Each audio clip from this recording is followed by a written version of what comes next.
Hi, I'm Dr. Rajat Kandhari, Director of Veya Aesthetics at Dr. Kandhari's clinic from New Delhi. And today I'm going to talk a bit about adult acne and how frustrating it can be. So, when a patient walks into my clinic who's maybe around 40 years of age and is quite alarmed at how she is facing acne issues, I tell them that acne is now considered, in fact, a chronic disease. It is no longer considered true that acne only happens in the teenage years and it'll go off. We should treat it early, and adult acne is a discrete entity. In fact, the prevalence of adult acne is almost up to 50%. So that's the amount of prevalence, and this may be due to our lifestyles and our habits that adult acne prevalence has gone up so much. Secondly, these individuals are very prone to psychological comorbidity. That means they feel low, they feel lack of confidence, lack of self esteem, and they feel obviously frustrated with the acne that's repeatedly happening on their face. Now, there are two types of adult acne. Number one is acne which has always been there. So, you had acne in your teenage years, now you're 35, but you're still getting acne. It's just not stopping. It comes and goes, keeps bothering you. You've got excessively oily skin. And number two is acne which started at around 25. This is known as late onset acne, but starts at around 25 and it can persist for long periods of time. So these are the two basic types. Now, what's the difference between normal teenage acne and adult acne in clinical aspect?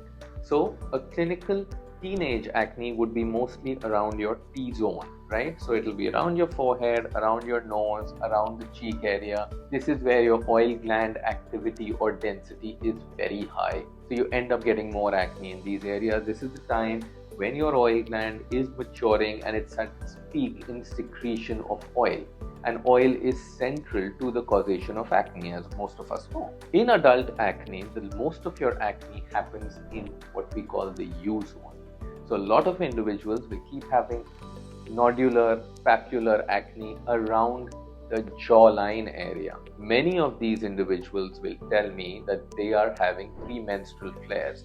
Just before my period, मेरे को ज़्यादा acne हो जाता है. I get more acne just before my menstrual cycles. So this is the kind of acne which is very suggestive of adult acne with a hormonal undercurrent. If you're having this kind of acne, you need to test your hormones and maybe visit your doctor. Adult acne is much more resistant to treatment. These are individuals who find it hard to improve their acne. They will fail multiple courses of antibiotics. They will keep coming to the doctor and telling them that nothing's going on, nothing's happening, nothing's moving, I'm struggling with this. So they need maybe more treatment than just antibiotic, because almost 80% of them might fail antibiotic courses. And I'll come to what treatment can be given to such individuals under supervision of the dermatologist. Now, adult acne can further have two different variants. One is known as papulonodular adult acne, which is stubborn nodules and papules around your jawline area, and the other is known as comedonal post-adolescent acne. You see these bumps. If you feel your skin, there'll be bumps underneath your skin. These are also known as closed comedones or macrocomedones, and these are individuals who find it hard because these comedones are underneath your skin, so the creams find it difficult to reach them. So we need to succumb to other therapies in order to improve such acne. Now, what can we do for this? What can we do for adult acne? Well, number one, please visit your dermatologist. It's not a good idea to keep trying home remedies for this, because you're going to just keep struggling and keep feeling much more frustrated. Why should you visit the doctor? Because hormonal acne or adult acne can have a hormonal undercurrent. Please check your thyroid, check your PCOD panel, and check some other tests, your insulin particularly. These things may have a role in the causation of your acne. So it's pertinent that you visit your doctor, get these tested, and find the cause. Because if you find the real cause, you'll hit it right in the target. So what are some of the things which we can do for adult acne? Of course, we can do our cleansers, we can do our normal topical treatment for adult acne. But other than that, there are 2-3 things which can be suggested. And before I go on, I would like to say none of these things should be taken at home alone. Please do it under the supervision of a certified doctor or dermatologist. Number one, oral contraceptive pills. Oral contraceptive pills are particularly given to those individuals who desire conception later on and who have disturbed menstrual cycles, let's say, and are getting severe non-responsive acne, right? So these are individuals who keep getting premenstrual flares and they keep getting acne around the jawline, which is very stubborn, not responding to treatment. Oral contraceptives come in two forms. They are made up of ethinyl estradiol and drospirenone, or cyprotron acetate as we call it. It's available as Yasmin, Yaz, Diane, so on and so forth. And they are taken for 21 days of your cycle, and then there is a withdrawal bleed for 5 days or 7 days. So this is oral contraceptive pills, should be taken under the supervision of a dermatologist. They are FDA approved for acne, and they give a fairly good outcome, almost equivalent to your antibiotics. Should be taken for 3 to 6 months, retest your testing, and then maybe stop it. How do they work exactly? Well, they work by increasing something called the sex hormone binding globulin in your body. So they mop up all the free androgen or testosterone, which is actually causing your acne.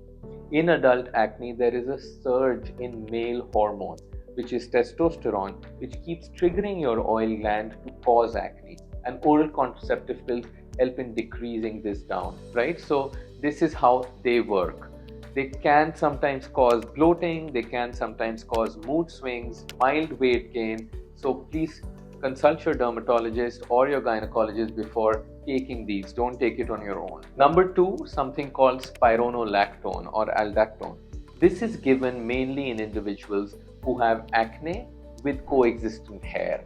Hair on the chin, hair on the belly button, hair on the chest. This is again a form of stubborn acne or acne with something known as hirsutism or thick hair in these areas. It is good for these individuals or for individuals who are postmenopausal and have hair loss with certain acne. It can even be given in those instances.